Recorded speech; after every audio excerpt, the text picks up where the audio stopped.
después de esta presentación tan larga ya no tengo nada que introducir porque lo ha contado todo muy bien, Guillermo, ¿no? Un poco el proceso para llegar a esta exposición. En un principio, Proust para mí es una afición de lector joven. A veces cuando veo libros comprados en fechas inverosímiles, porque están ahí firmados por mí desde joven, no, sino muy joven realmente, pero yo lo he seguido siempre leyendo y siempre me ha gustado muchísimo, me ha fascinado. Eh, claro, para mí el agradecimiento al Museo Thyssen no es solo eh, todo el apoyo de Guillermo y de todo el equipo eh, de, de maestros antiguos, con Mar Borovia y Dolores Delgado, la comisaría técnica de la exposición, sino incluso también el, el otro departamento, ¿no? De colecciones de maestros modernos. En algún momento, en broma, Paloma Larcó, su directora, me decía hace unas semanas, bueno, que soy la mayor prestadora de la exposición. Pues claro, esta exposición, al mezclar, mm, eh, como se mezcla, y veremos un poco en Proust, el gusto y el interés por los llamados maestros antiguos y por los maestros modernos, y su interés por los maestros modernos, por el impresionismo y más, pues eh, se adapta muy bien a las colecciones, a lo que es la colección del Museo Nacional Thyssen-Bornemisza, incluso a las colecciones, por ejemplo, ahora eh, eh, eh, de Carmen Thyssen, etcétera, o sea que con cuadros de pintura francesa del 19, que hemos contado con varios cuadros, algunos bastante importantes, otros menos conocidos, porque a veces nos exponen y demás, pues de la colección de maestros modernos del Thyssen. Es decir, que eh, eh, eh, se ha involucrado perfectamente todo el museo. Lo que quiero agradecer es esto, por supuesto, pero también lo que más agradezco es lo que ha contado Guillermo Katz, que, que, que el museo, en forma de la persona del director artístico, pues lo aceptara inmediatamente. Yo cuando se lo dije pensé que me iba a decir que bueno, sí, que ya, que muy bien y tal, pero lo aceptó muy bien, y yo, para mí pues fue una pequeña y súper agradable sorpresa el poder hacer esto.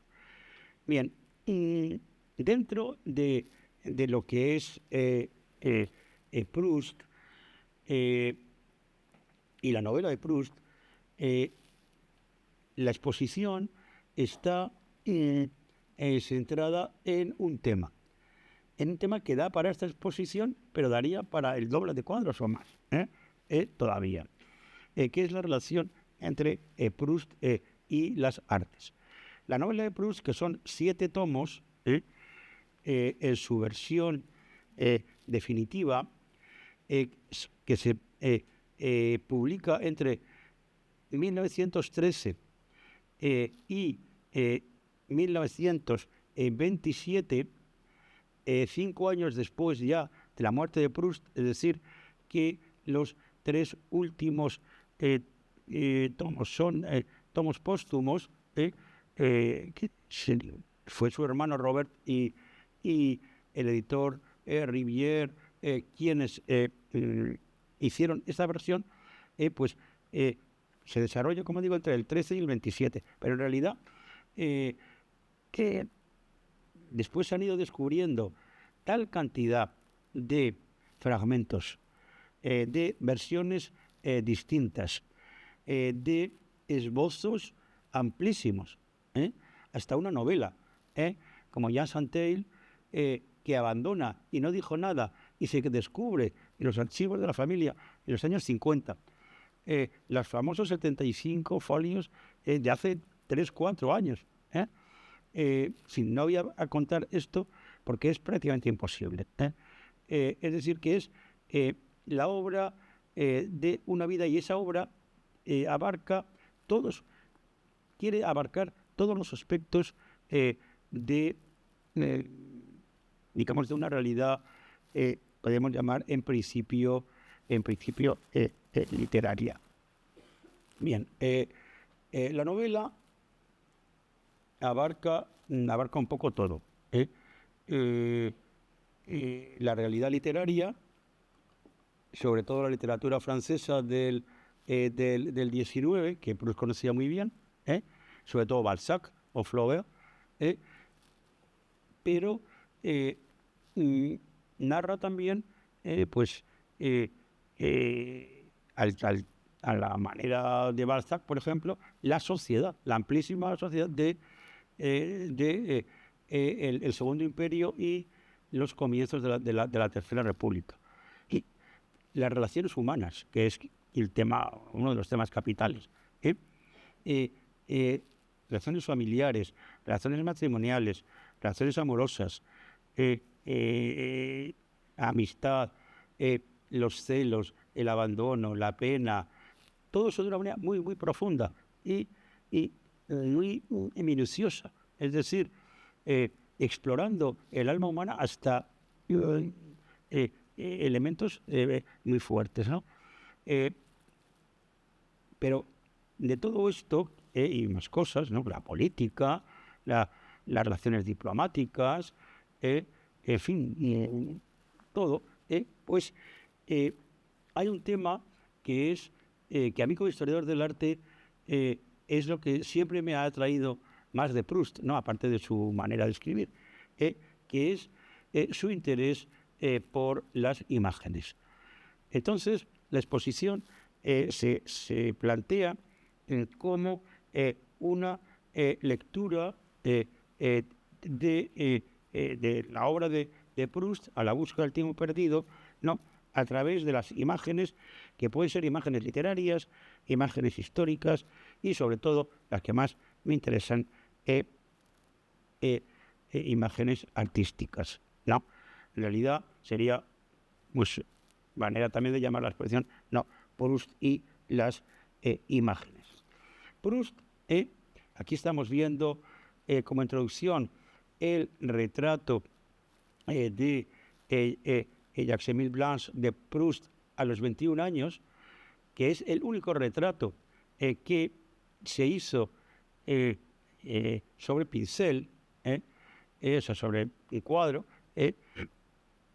retrato que él apreciaba mucho y tenía en su casa hasta su muerte, y una foto posterior en la cual aparece Marcel Proust con sus amigos, Robert de Fleur y Lucien Daudet, el hijo de Léon Daudet, que es una fotografía de Nadar que aparece al final, justamente al final de la exposición. Proust crea, para explicar esa relación entre literatura, vida y arte e imagen artística, él crea 3 artistas. Uno es Elstine, del cual hablaré un poco más, obviamente porque es el pintor por excelencia. Elstine es un personaje imaginario creado por Proust para significar temas de la pintura, por Vinteuil, que es el músico que él crea también a partir de otros músicos, ¿no? De este tema pues hablará Blas Matamoro, ¿no? Y Bergot, que es el literato. El modelo principal de Bergot es Anatole France, ¿no? Hay que añadir 2 personajes más. Uno es Laverma, que es una de las actrices, porque el mundo del teatro le fascina mucho a Proust. Laverma es la actriz no es la única que sale en la novela, pero sí la más importante, y uno de los modelos, quizá el modelo más claro para la Berma, pues sería Sarah Bernhardt. Por eso en la exposición hay un cuadro magnífico de Sarah Bernhardt. Y otro personaje más que ese no le transforma, ese aparece tal cual, sobre todo al final de la novela, que es Fortuny. Quizá se ha pensado que no lo ha transformado en otro personaje porque estaba continuamente aumentando la novela, quitando, poniendo y demás. Era el terror de los editores y de los impresores. Y Fortuny aparece como tal, como el interesado por el teatro y sobre todo como diseñador de telas y de trajes, un tema que fascinaba a Proust. Entonces, en realidad, con estos personajes, Elstir, Lintel y Bergotte, fundamentalmente, pues él estaba introduciendo la manera, lo que le interesaba era explicar cómo, pues, cómo leemos. Él tiene unas profundas meditaciones a lo largo de toda la novela, pero sobre todo al principio, sobre el tema de la lectura. Describe el proceso de lectura de el joven narrador leyendo en el jardín de su casa, qué pasa por su cabeza, cómo se lee, no voy a entrar en el tema, cómo se escucha, tampoco voy a entrar en el tema, de eso daría para un curso entero, cómo hay 6, 7 párrafos y páginas, en conjuntos de páginas, sobre la escucha de lo que la petite phrase de la sonata de Vintel y luego el septeto de Vintel, y los efectos que produce en los oyentes, sobre todo en Swann. Ahora hablaremos de este personaje.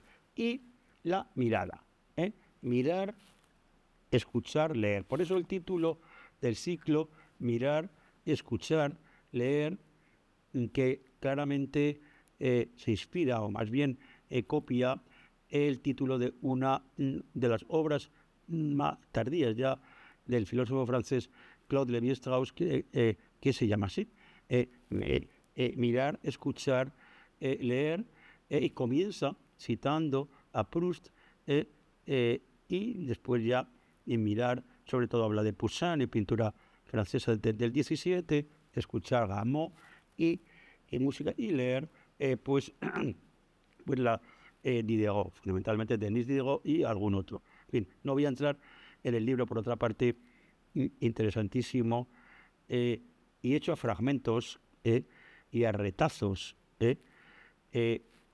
inspirado directamente en esas ideas de Proust de escribir como fragmento y como retazo, lo dice Lévi-Strauss al principio de su novela. Tampoco me quiero detener en el tema de los modelos.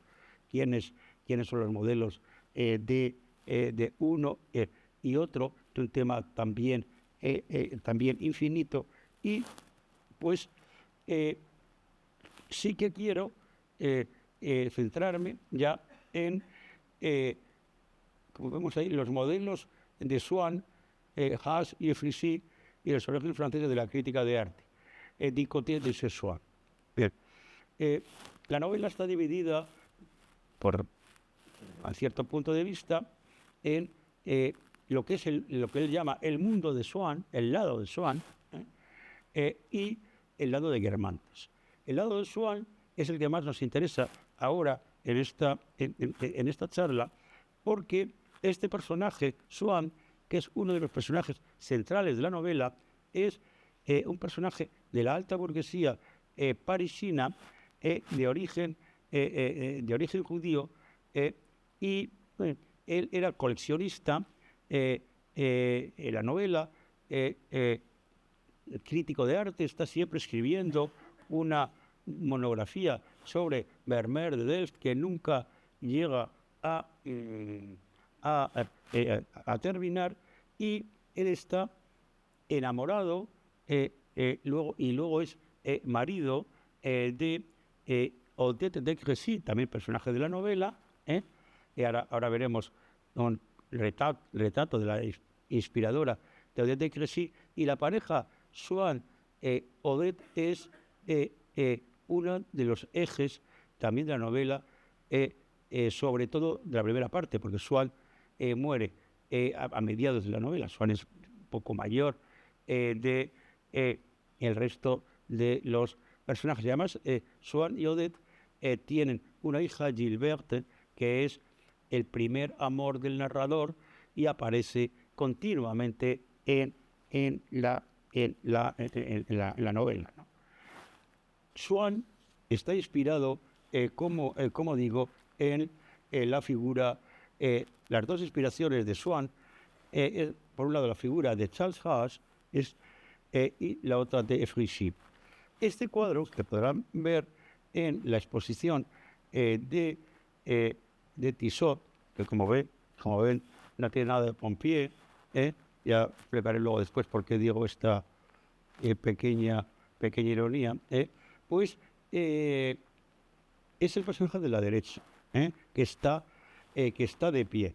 Este cuadro es el Círculo de la Rue Royale, sale citado en la novela en un párrafo, y es la mejor imagen de lo que es esa alta burguesía, incluso nobleza, que algunos de los personajes son de la nobleza, en el segundo club más exclusivo de París, después del Jockey, donde, por ejemplo, pues un judío no iba a ser admitido. Sin embargo, Swann fue admitido tanto en el Jockey como en el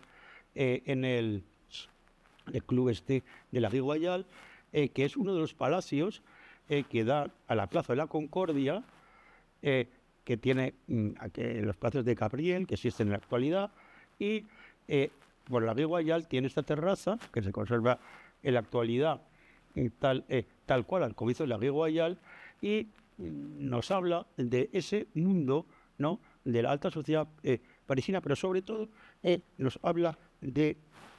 me interesa por Swann. Mira, aquí vemos en detalle a el personaje Charles Swann, que es bastante como podemos imaginárnoslo según las múltiples descripciones de la novela.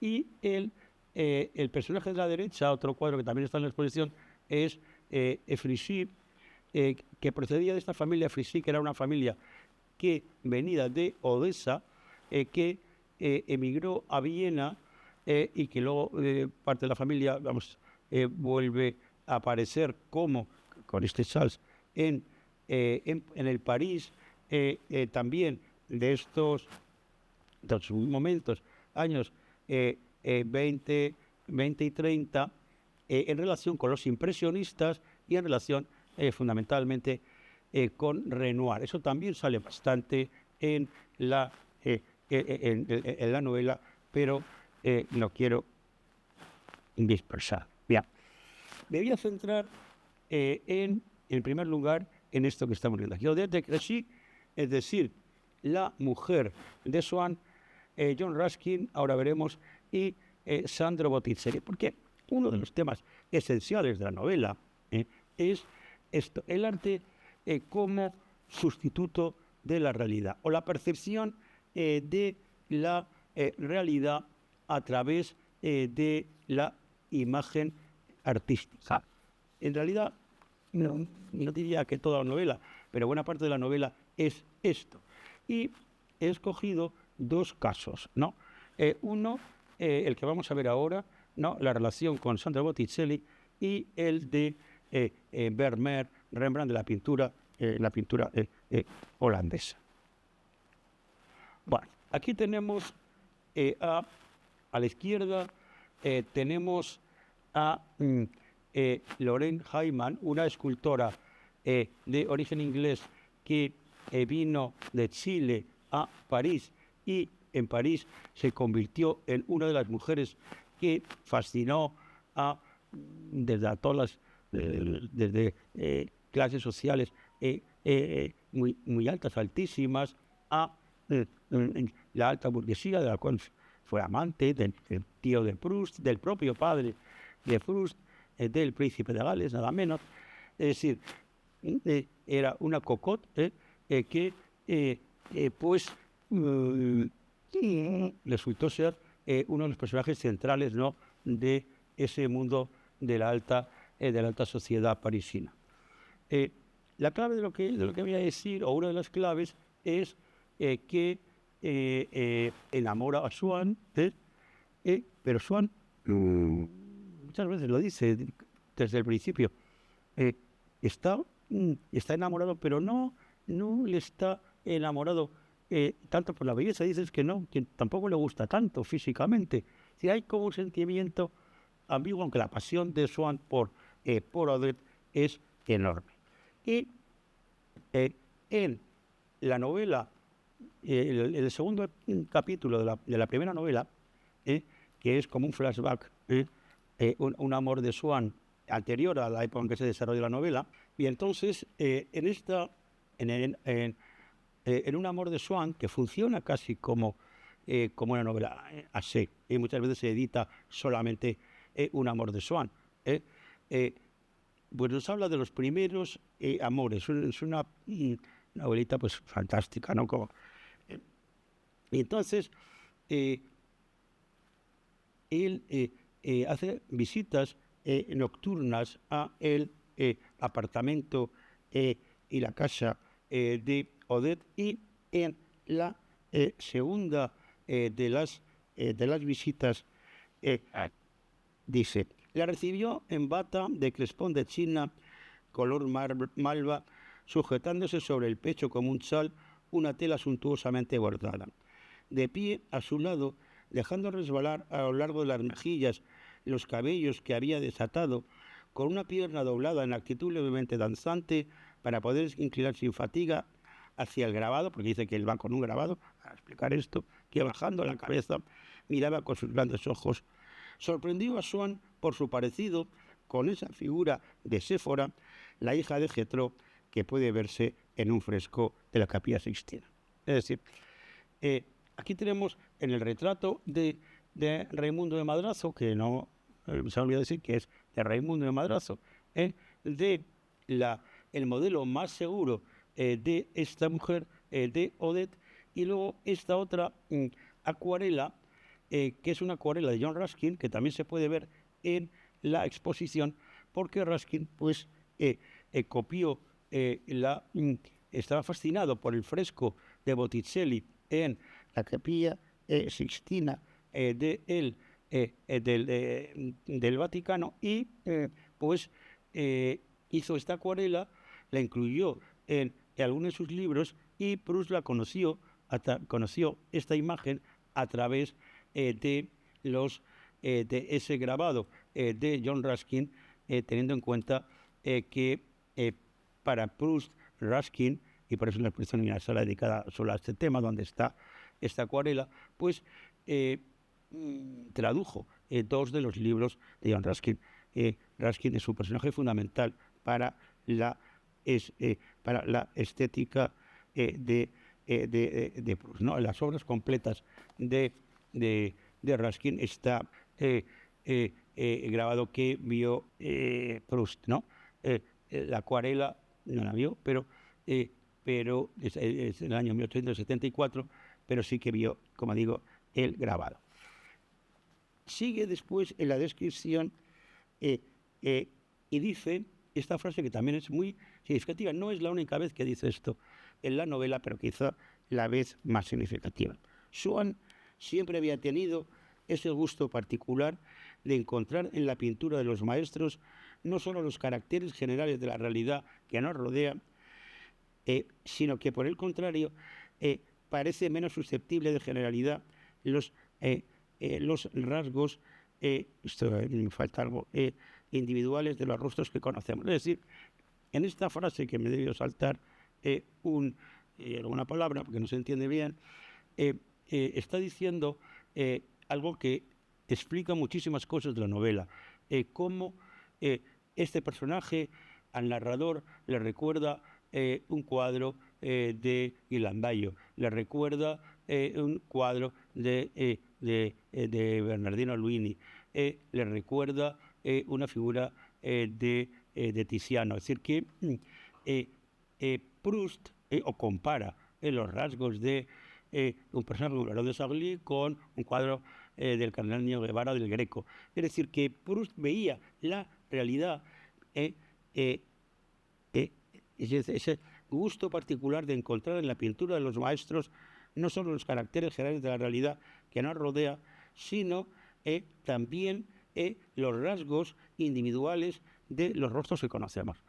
Esa visión de la realidad a través del arte, que es una cosa muy también de finales del XIX, del pensamiento estético, y demás, en Proust hacen todo, y por eso la transformación que Proust hace de la realidad, no solo de personajes, sino también de ambientes, está siempre con el telón de los cuadros que él ha visto en colecciones, en el Museo del Louvre, en reproducciones, ¿no? Bien, entonces sigue con el tema de la relación entre Botticelli y Odette, ¿no?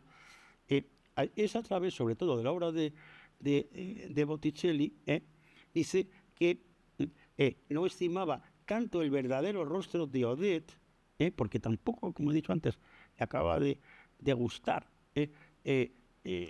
realmente, dice, sino una madeja de líneas sutiles y bellas que sus miradas se apresuraron a devanar, siguiendo la curva de su forma de envolverse, conectando la cadencia de la nuca a la efusión de los cabellos.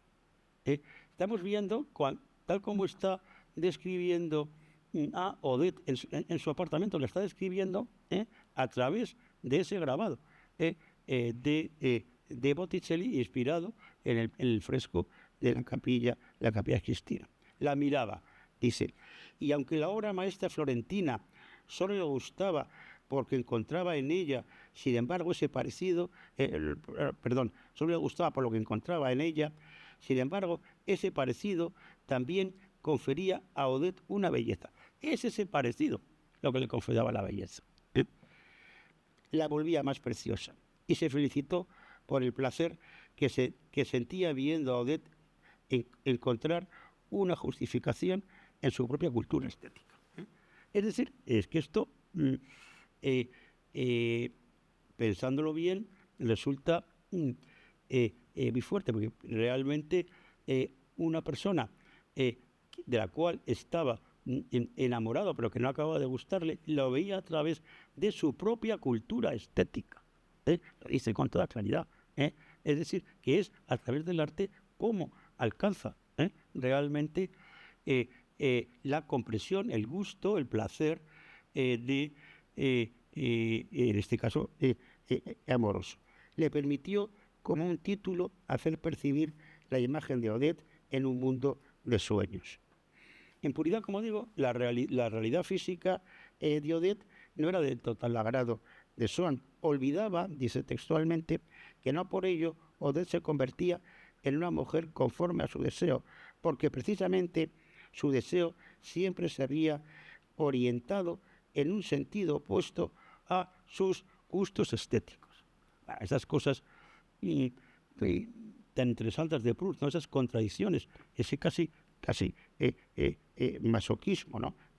Su deseo siempre se había orientado en un sentido opuesto a sus gustos estéticos. Luego continúa, se veía tentado a lamentar que desde hacía meses no había otra cosa que ver a Odette. Se decía que era razonable dedicar una parte de su tiempo a una inestimable obra maestra fundida en un ejemplar rarísimo, es decir, que él quería, a través de la obra, llegar a una contemplación más profunda de la realidad. Hace aquí una división interesantísima. Dice, una obra maestra fundida en un ejemplar rarísimo que unas veces contemplaba con, dice, humildad, espiritualidad y desinterés del artista. Aquí tenemos tres, en la tipología de artista, tres características prustianas: humildad, espiritualidad, desinterés. Eso es lo que está él, dice aquí, buscando en un artista. Y otras veces lo oía con el orgullo, el egoísmo y la sensualidad de un coleccionista. Es decir, Swann, que también era coleccionista, por ejemplo, de cuadros de Corot, pues las pasiones del coleccionista serían el orgullo, el egoísmo y la sensualidad. Nos damos cuenta que, claro, una lectura atenta de Proust en cada línea te está diciendo muchísimas cosas, como por ejemplo esta división de cuáles son las características del artista o las características del coleccionismo. Pero ¿cuál es el resultado final de todo esto? El final de estas dos páginas.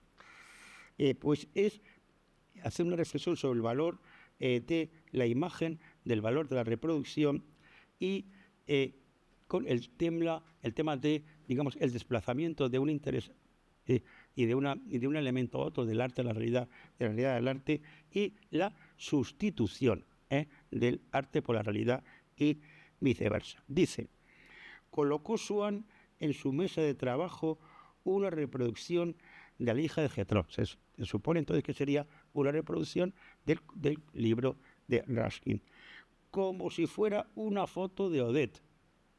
O sea, al final coge a la hija de Jethro de Ruskin y él ha ido ya con una reproducción, lo ha dicho al principio, a visitar a Odette, ¿no? Pero en su mesa de trabajo coloca esa reproducción como si fuera una foto de Odette, adaptando lo que hasta entonces le parecía bello de forma estética a la idea de una mujer viva. Esta vaga simpatía que nos impulsa hacia una obra maestra que contemplamos se convertía ahora que conocía el original carnal de la hija de Jethro, es decir, a Odette, en un deseo capaz de suplir en adelante lo que de noble había inspirado al principal cuerpo de Odette. Después de haber mirado largo rato aquel Botticelli, pensaba en su Botticelli particular, que parecía más hermoso todavía. O sea, el cuadro de Botticelli le encantaba. Y es más hermoso porque ha contemplado a una mujer que no le gusta. Y cuando acercaba la fotografía de Séfora, quería estrechar a Odette contra su corazón. Por eso hablaba de desplazamiento y de la sustitución. La reproducción es lo que sustituye. Y ya que, claro, no puedo contar toda la novela, ni siquiera este trocito, ya que Odette pues le engaña, o él cree que le engaña, en fin, ya empiezan los episodios típicos del celo, ¿no?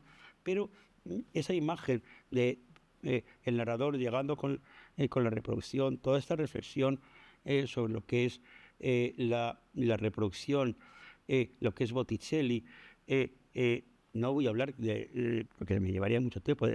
Botticelli en estos momentos es uno de los pintores capitales para el gusto estético, no solo para Rafaelita, sino después, e incluso para la crítica de arte.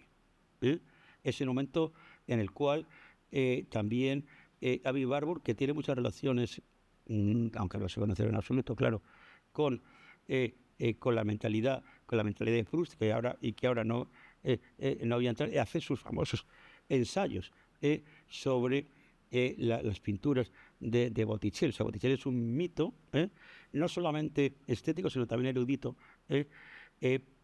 y Charles Haas, claro, es un erudito, o pretende serlo, con Vermeer, pues lo convierte en el abrazo, al final, de una reproducción como si estuviera, como dice, acercaba la fotografía de Séfora, creía estrechar a Odette contra su corazón. Bien. Los modelos de Elstir del pintor es también un tema que simplemente lo quiero aludir para que lo tengamos en cuenta, pero no voy a entrar en él. Realmente son los pintores, pues lo dice, pintores orientalistas en un primer momento, o en un segundo momento, en un tercer momento ya los pintores simbolistas, con Gustave Moreau, sobre todo Gustave Moreau. Aquí tenemos este cuadrito de Gustave Moreau que está en la exposición y que es el que el narrador, este mismo ejemplar, vio en casa del duque de Guermantes. Es decir, es también algo bastante preciso lo que se ha expuesto en la exposición. No son cuadros elegidos al albur, porque hay que poner un Moreau o un Rembrandt y demás, como luego pues y sobre todo la pintura impresionista, ¿no? La pintura impresionista de Monet, el último, y ni siquiera el último, también el antepenúltimo, Monet, y Whistler y demás, son los modelos, y eso explica un poco esta penúltima sala de la exposición. Pero quiero poco la segunda parte de esta charla. Otro de los grandes modelos es de Proust es el Vermeer, ¿no? Vermeer era un pintor poco conocido en aquel momento. Se estaba descubriendo a Monet. El libro un poco estándar sobre la pintura holandesa del siglo XVII, Louis Fromentin, los maestros de antaño, les maîtres d'autrefois, no citaba a Vermeer, por ejemplo. Eso en momentos lo dice en la novela, pero sí que hubo un cuadro, y por eso está este cuadro en la exposición, que los críticos, que la novela, digamos, los simbolizaría Charles Haas, atribuyeron, dejaron de atribuirlo a Maes y lo atribuyeron a Vermeer, atribución que pues se ha discutido, pero que en realidad todavía continúa, que es Diana y sus ninfas del Marquis. Por eso es el cuadro de Vermeer que aparece en la exposición. Y aquí sí quiero hacer una pequeña alusión, quizá no tan agradable. Se ha escrito, concretamente por Luis Montes, que este cuadro de Vermeer, otro de Rembrandt que aparece, y más cosas más, lo que decía antes de Tissot como pintor Pompier, es como un relleno. Bueno, si se hubiera leído bien a Proust no diría eso, o el mismo catálogo, o no digamos ya la pequeña cartela. Está explicado perfectamente por qué este cuadro, que además ha sido la razón por la cual también el Museo Marquis, que no presta así Vermeer a tontas y a locas, acabó concediendo este cuadro a la exposición, y por eso tiene ese lugar central. De todas maneras, el cuadro fundamental de Vermeer, que alude el título de la charla, La muerte de Bergot, es la vista de la circunstancia en la cual se menciona este cuadro en la novela, es la descripción de la muerte de Bergot, es decir, del modelo que es Anatole France, de literato, como decía, hasta el momento. El año 1921 se celebró en París, es decir, poco antes de la muerte de Proust, una exposición muy famosa de los pintores holandeses, que cada vez estaban más de moda, y el cuadro estrella fue la vista de Delft, que estamos viendo aquí. Esta exposición se celebró en el Jeu de Paume. Proust asistió a esta exposición y fue la última vez que salió de su casa. Ya estaba absolutamente recluido, bastante enfermo, terminando febrilmente su novela. Fue con un crítico amigo suyo, Jean-Louis Baudelaire, que le acompañó, y de él queda esta famosa foto, que es también la última foto de Proust en las Tullerías, cerca del Jeu de Paume, el tema de Proust vivo en la visita a esta exposición.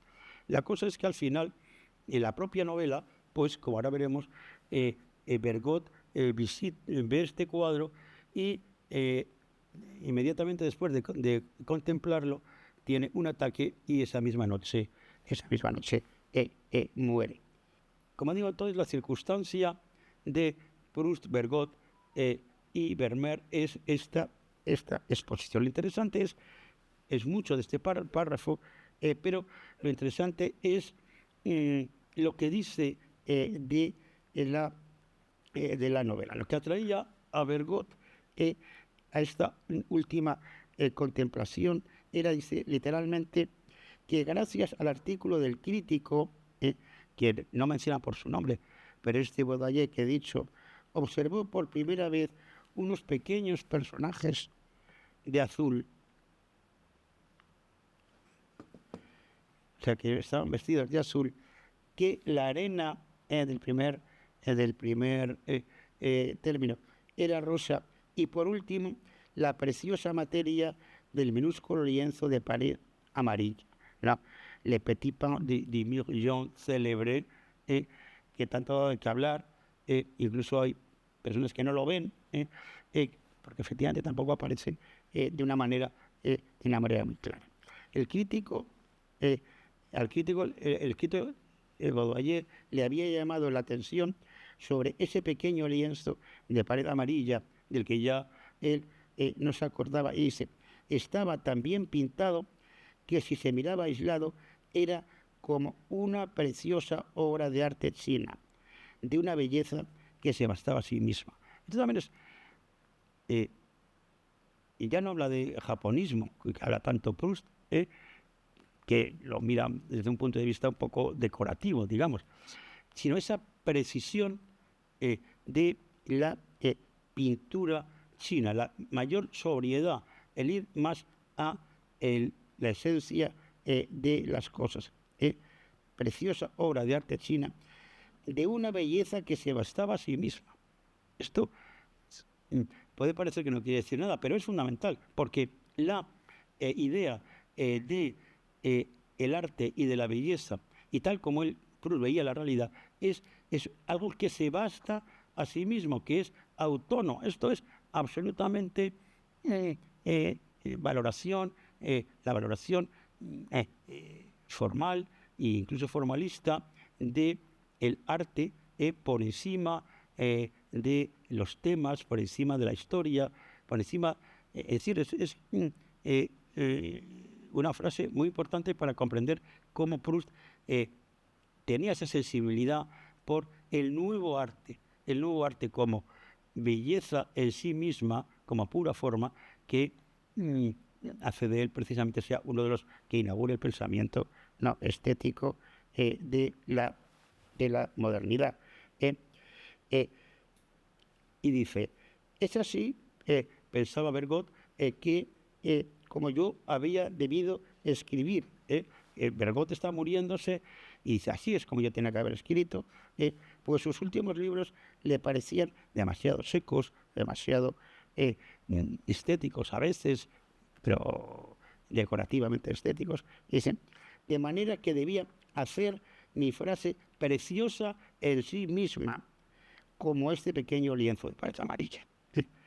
Esta cosa de frase preciosa en sí misma, esto es exactamente igual a lo que está escribiendo, sobre todo en su correspondencia, teóricamente, y en sus novelas, Flaubert. Es decir, ese de la palabra justa, le mot juste, que decía Flaubert. Flaubert no daba una línea para publicar, primero, si no le sonaba bien, por eso decía que había que repetirla en voz alta, y hasta que no encontraba la palabra justa. Bueno, pues Proust dice esto de hacer mi frase preciosa, ¿no?, en sí misma, ¿no? Realmente yo creo que más no se puede decir, salvo que estas afirmaciones de Bergot en realidad están escritas por Proust. Sobre eso hay bastante discusión, porque claro, Bergot, después de todo esto, muere esa noche, y sus discípulos colocan sus libros de 3 en 3, dice Proust, en la habitación mortuoria. ¿Cuándo escribió Proust esa muerte de Bergot?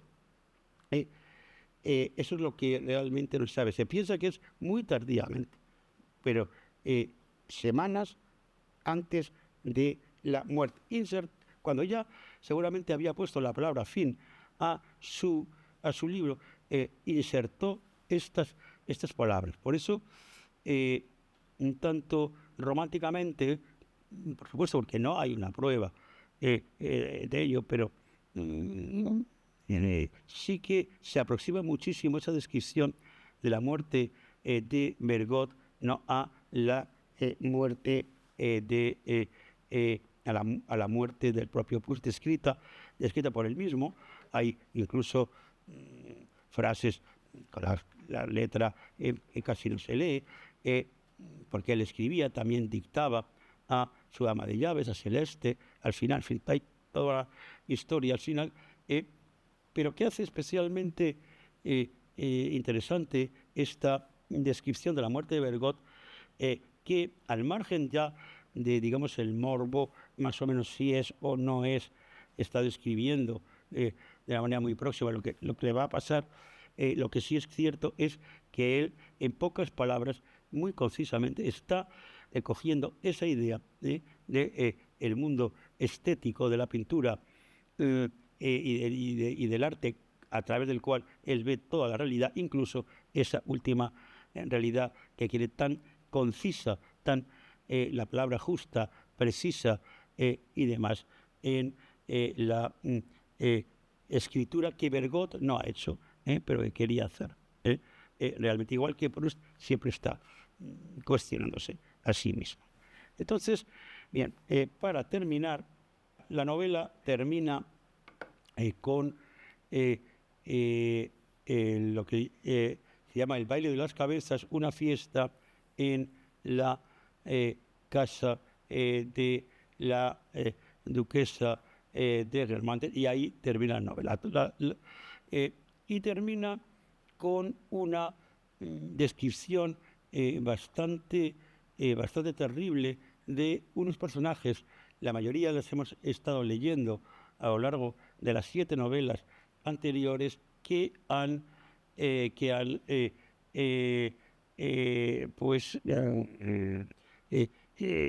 definido todo, digamos, la estructura de la novela, y que ha pasado el tiempo y su cara ha cambiado por el paso del tiempo. Son muñecos, son fantoches, son las palabras que emplea Proust, y los describe con enorme crueldad, ¿no? Unas frases también, pues, muy bellas, ¿no? La transformación no era deseada. Toda forma, por sencilla que sea, cuando ocurre mucho tiempo después de haber dejado uno de frecuentar el gran mundo, Proust vuelve, el narrador, vuelve a esa fiesta después de la guerra y después de haber dejado de frecuentar ese mundo, y a poco que reúna unas cuantas personas que conocían el pasado, os da la sensación de una fiesta de disfraces, de la más lograda de todas. Es la que esas cabezas que ellos se han hecho desde hace mucho tiempo sin quererla, no se dejan deshacer por medio de un lavado una vez acabada la fiesta. Muñecos delante de aquellos viejos fantoches, porque estaba obligado a mirarlos con los ojos y al mismo tiempo con la memoria. Muñecos inmersos en los colores inmateriales de los años. Muñecos que esterilizaban el tiempo que no suele ser visible y que para serlo busca cuerpos donde introducirse. En resumen, el tiempo, el artista, había transformado todos los modelos de tal modo que eran reconocibles, pero no eran parecidos. No porque les hubiese favorecido, sino porque los había envejecido. Por otra parte, este artista trabajaba muy despacio. El tiempo no trabaja muy despacio. Esta reflexión sobre el tiempo la une con la reflexión sobre el dolor, ¿no? Sobre el mal físico y su compensación, ¿no? A través del conocimiento espiritual. Dice, aceptamos el mal físico que cada nueva pena nos da a cambio del conocimiento espiritual que nos aporta. Dejemos que nuestro cuerpo se desgregue. Las ideas son sucedáneos de los dolores. Aquí es cuando entonces introduce una pequeña reflexión que aparece otras veces también en la novela sobre la obra final de los artistas. Y cita a dos.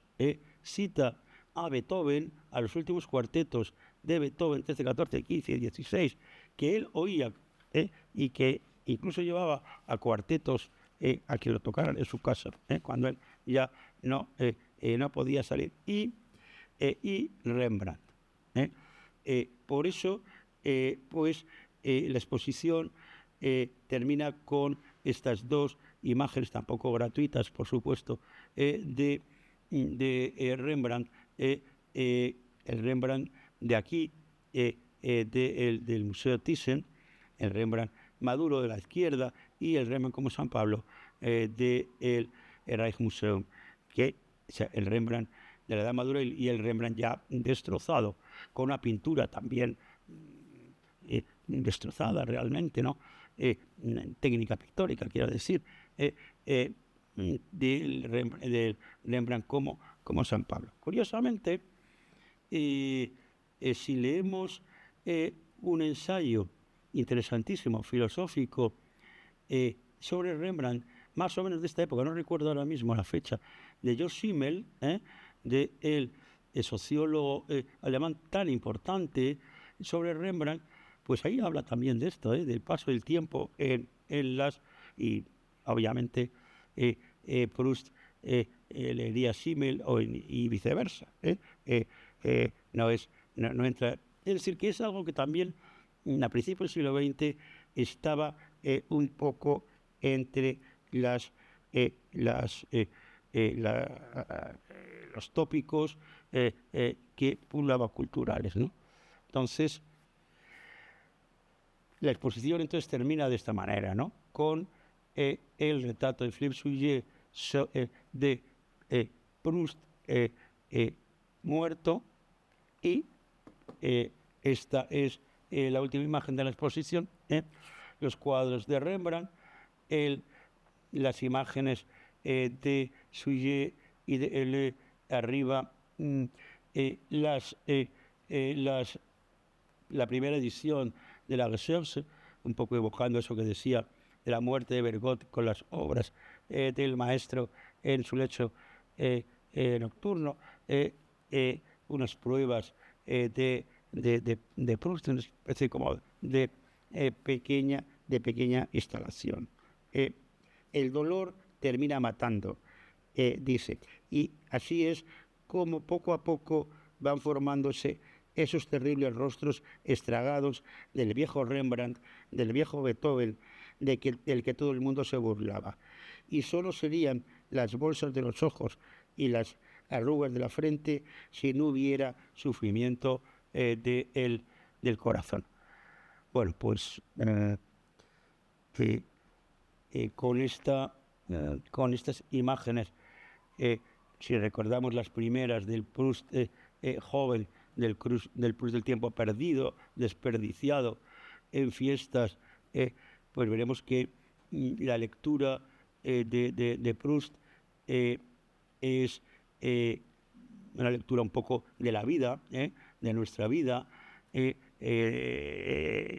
desde todos los puntos de vista, y como él, que sería un poco la tesis central, veía e interpretaba de manera absolutamente maravillosa toda esa vida, toda esa realidad suya y de la sociedad, no a través de las imágenes artísticas. Muchas gracias.